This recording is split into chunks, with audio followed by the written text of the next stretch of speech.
নাটক প্রবঞ্চনায় যারা স্বার্থের জন্য ভালোবাসে তারাই বলে। কথাগুলো মনে রাখুন, জগতে যারা যাদের ভিতরে চাওয়া পাওয়া লালসা কামনা বাসনা আছে তারাই কেবল বলে আমি তোমাকে ভালোবাসি। কেন? হঠাৎ করে কেউ যদি তোমাকে বলে হ্যাঁ, তোমাকে হঠাৎ করে সম্মান করলো, অনেকে ভালোবাসলো, হঠাৎ করে তোমাকে ভালোবাসা মানে মনে করতে হবে তোমার কাছ থেকে কিছু দহন করার জন্য আসছে।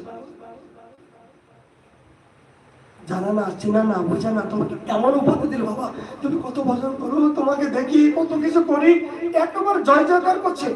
হঠাৎ করে যদি এইরকম উপাধি দেয় মনে করতে হবে তোমার কাছ থেকে যে দহন করার জন্য আসছে, আদায় করার জন্য আসে। কিন্তু ওইটা আদায় হয়ে গেলে বাইরে গেলে তোমাকে ঘৃণা করবে।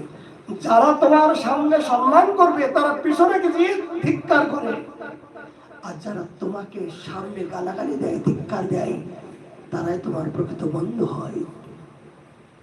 কথাগুলো মনে রাখবেন।